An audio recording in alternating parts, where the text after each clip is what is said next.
Hello everyone, in this video we are going to discuss no fault liability under the Motor Vehicles Act of 1988 and what is the position after the amendment of 2019. If we talk about liability, first of all, it can be of two types. One is fault based liability and the other is no fault liability. So basically जब हम fault based liability की बात करते हैं उसमें हम पहले जो डिफेंडेंट है उसका फॉल्ट प्रूव करते हैं. There must be some kind of negligence और any other sort of fault on the part of defendant. तो फॉल्ट बेस्ड लाइबिलिटी में पहले डिफेंडेंट का फॉल्ट प्रूव करना पड़ता है एंड उसके बाद ही प्लेंटिफ को रिलीफ मिलता है. But when we talk about no fault liability, in this it isn't necessary that the fault on the part of defendant need be proved. ठीक है. दैट मीन्स अगर एक्ट या ओमिशन कमिट हुआ है on the part of defendant की तरफ से कोई एक्ट या ओमिशन हुआ है तो तभी डिफेंडेंट का फॉल्ट था या नहीं था, that is all together a different question. वो बाद में with in the course of proceedings prove होगा. ठीक है. लेकिन क्योंकि वो एक्ट या वो ओमिशन हुआ है उसी के बेसिस पर नो फॉल्ट लाइबिलिटी अराइज हो जाती है. दैट मीन्स ओनर या ड्राइवर की लाइबिलिटी तभी अराइज हो जाती है इन केसेस में. अब अगर हम इसे अपने ट्रेडिशनल क्रिमिनल लॉ से कंपेयर करें तो क्रिमिनल लॉ में प्रॉपर ट्रायल होता है एंड उसके बाद अक्यूज के अगेंस्ट अगर जो चार्जेस हैं वो प्रूव होते हैं तभी आगे रिलीफ मिलता है विक्टिम को या फिर पनिशमेंट मिलती है अक्यूज को. राइट. बट अगर हम नो फॉल्ट लाइबिलिटी की बात करें, which is one of the special features of motor vehicles act and इसमें डिफेंडेंट के पार्ट पर लाइबिलिटी है या नहीं है वो बाद में प्रूव होगा. बट उससे पहले जस्ट बिकॉज वो एक्सीडेंट हुआ है या वो एक्ट कमिट हुआ है उसके बेसिस पर ही विक्टिम को रिलीफ मिल जाता है. ठीक है. Now this was the difference between fault based liability and no fault liability. No fault liability is also different from strict liability.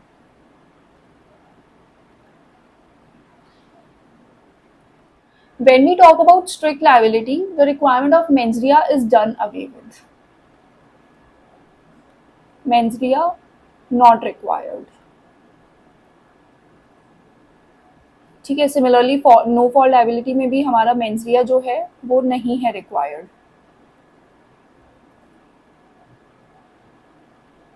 So that means these both liabilities are similar in this context. In fact, बहुत cases में strict liability and no fault liability को interchangeably भी use करते हैं.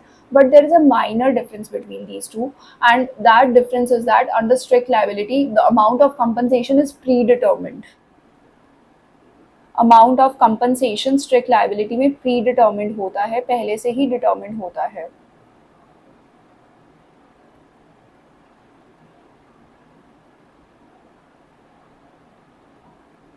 But under no fault liability, the amount of compensation is not predetermined. It is upon the discretion of the judge to decide the amount of compensation.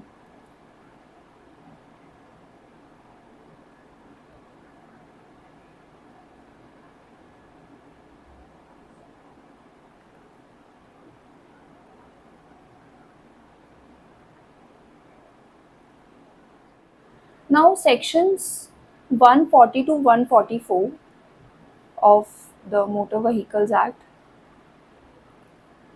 these deal with no fault liability, which is coupled by section 163A of the Motor Vehicles Act.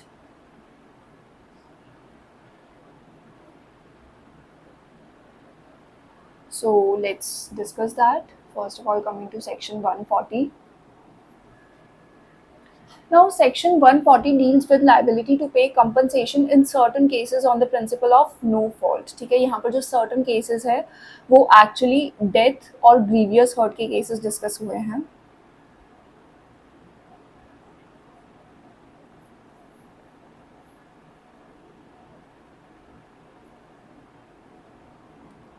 Certain cases are death and grievous hurt.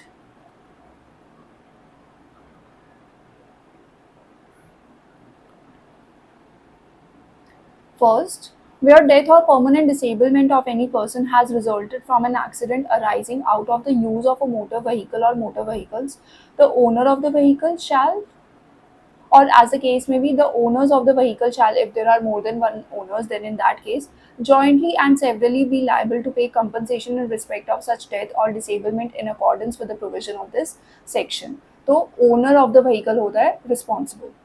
Second, this is very important, the amount of compensation which shall be payable under subsection 1 in respect of the death of any person shall be a fixed sum of rupees 50,000, and the amount of compensation payable under that subsection in respect of permanent disablement of any person shall be a fixed sum of 25,000 rupees. Please mind it, death के case में 50,000 rupees का compensation है under no fault liability, and grievous hurt के case में 25,000 rupees का compensation है, but this is a fixed sum। ठीक है कि इतना compensation तो मिलेगा ही, एंड उसके अलावा अगर फॉल्ट प्रूव हो जाता है, बिकॉज यहाँ पर तो अभी तक हम फॉल्ट प्रूव करने वाली स्टेज पर गए ही नहीं है। मान लो कोई एक्सीडेंट कमिट हुआ तो उसका जो ड्राइवर है, जो जिस व्हीकल से एक्सीडेंट हुआ है, उसका जो ड्राइवर है या उसका जो ओनर है, उसकी इमीडिएटली लाइबिलिटी अराइज हो जाएगी टू पे कंपनसेशन ऑफ ₹50,000, और if permanent disablement has been cause then a compensation of ₹25,000। ये अमाउंट तो फिक्स रहेगा ही। उसके बाद अगर ड्राइवर का फॉल्ट प्रूव हो जाता है तो उस केस में ये डिसाइड होगा कि इंश्योरर की लाइबिलिटी है या नहीं है, देन ड्राइवर की लाइबिलिटी है या नहीं है, देन ओनर की लाइबिलिटी है या नहीं है। ठीक है, तो ये जो इंश्योरर, ड्राइवर एंड ओनर की लाइबिलिटी होती है, ये कब प्रूव होती है? ये प्रूव होती है जब फॉल्ट प्रूव हो जाता है। ठीक है, बट हम यहाँ पर सेक्शन 140 में नो फॉल्ट लाइबिलिटी की बात करें, यहाँ पर हम फॉल्ट प्रूव करने वाली स्टेज पर गए ही नहीं है। उससे पहले अगर सिर्फ हमने देखा कि एक्ट कमिट हुआ है तो फिक्स सम इतना विक्टिम को मिलेगा। Coming to subsection 3, in case of any claim for compensation under subsection 1, the claimant shall not be required to plead and establish that death or permanent disablement in respect of which the claim has been made was due to any wrongful act, neglect or default of the owner or owners of the vehicle or vehicles concerned or any other person। तो victim को ये सब establish करने की ज़रूरत नहीं है कि wrongful act था owner के part पर या neglect था owner के part पर, default था owner के part पर, just because act हुआ है उसके basis पर ही compensation मिलेगा।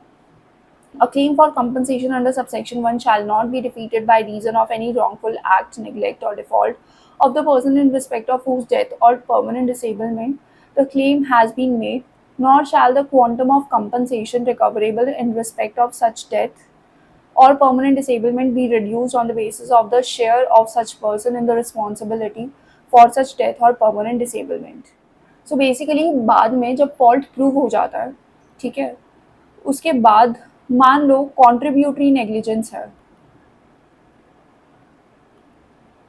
प्लेंटिफ के पार्ट पर या विक्टिम के पार्ट पर, ठीक है, तो उस केस में ऑफ कोर्स जो डिफेंडेंट का शेयर है कंपनसेशन का वो कम हो जाएगा, बट उसकी वजह से जो ये फिक्स सम है 50,000 और 25,000 रुपीज़, उसमें उसका शेयर कम नहीं होगा, वो फिक्स रहेगा। एंड जो बाद में कंपनसेशन डिसाइड हो रहा है उसमें वो शेयर कम हो सकता है, बट फिक्स सम में कम नहीं होगा वो compensation. The quantum of compensation under this section will not be affected by virtue of the share of the defendants responsibility in the death of the victim और grievous hurt cause to the victim. Notwithstanding anything contained in subsection 2 regarding death or bodily injury to any person for which the owner of the vehicle is liable to give compensation for relief, he is also liable to pay compensation under any other law for the time being in force। अगर जो victim है उसको किसी और law में भी अगर compensation मिल रहा है तो वो उसके लिए भी entitled होगा, प्लस ये जो fixed sum है इसके लिए भी वो entitled होगा, provided that the amount for such compensation to be given under any other law shall be reduced from the amount of compensation payable under this section or under section 163A। तो अगर किसी और law में जो compensation award हुआ है वो section 140 या फिर सेक्शन 163A में जितना भी कंपनसेशन अवार्ड हुआ है उससे रिड्यूस किया जा सकता है, बट ये वाला सम फिक्स्ड रहेगा। Now section 140 and every provision that deals with compensation to the victim is to be read with section 163A।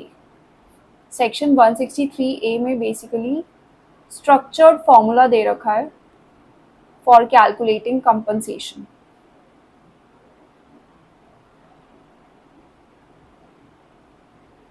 for calculation of compensation।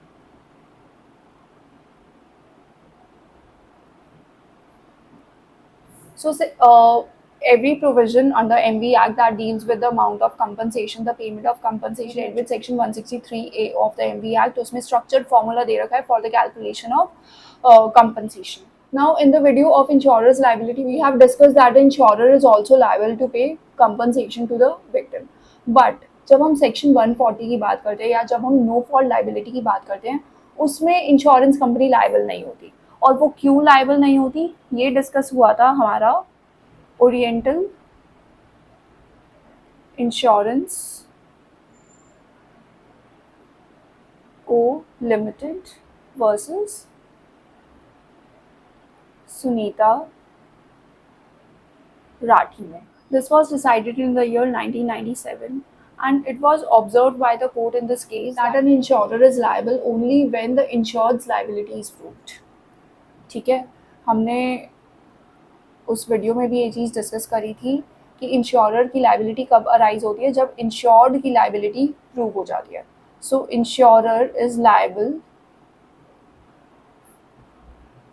Only when insured's liability or his fault is proved. ठीक है, अगर insured का fault होगा तो insurer की liability arise होगी. But अगर हम नो फॉल्ट लाइबिलिटी की बात करें तो उसमें हम फॉल्ट की तो बात ही नहीं कर रहे हैं, हम फॉल्ट पर तो जा ही नहीं रहे. उससे पहले ही हमने एक फिक्स सम असाइन कर दिया कि ये कंपनसेशन मिलेगा ही. तो इस वजह से इंश्योरेंस कंपनी की लाइबिलिटी नहीं अराइज होती है अंडर सेक्शन 140 एंड उसमें ओनर या ड्राइवर की लाइबिलिटी ही रहती है. बट 2019 अमेंडमेंट के बाद ये पोजीशन बिल्कुल चेंज हो गई है. The provisions dealing with no fault liability has been omitted by the 2019 amendment. Just look at this. So here liability to pay compensation in certain cases on the principle of no fault, it has been omitted by section 50 with effect from 1/4/2022. In fact, all these 5 provisions deal with no fault liability and all of them have been omitted by the act. So एक चीज़ और ध्यान देने वाली है वो ये है कि जो अमेंडमेंट थी वो 2019 की थी. In fact, it came into force in 2019 only, right? But these omitted provisions have come into effect from 2022, 1st April of 2022, 1st April 2022, 1st April 2022, this and this. ठीक है, तो मतलब 2019 अमेंडमेंट जो है वो एनफोर्समेंट में तो आ गया 2019 में, 1 सितंबर को आ गया था. But these provisions were not enforced at that time. ठीक है, तो मतलब 1 अप्रैल 2022 तक हमारी नो फॉल्ट लाइबिलिटी एग्जिस्ट कर रही थी एंड वो 1988 एक्ट से ही गवर्न हो रही थी एंड बाकी का जो पूरा एक्ट था वो हमारा 2019 अमेंडमेंट से गवर्न हो रहा था. But the amendments regarding no fault liability have come into force from 1st of April 2022. So the present legal position is that the no fault liability is not a part of Motor Vehicles Act of 1988. So this was all regarding no fault liability under Motor Vehicles Act. Thank you.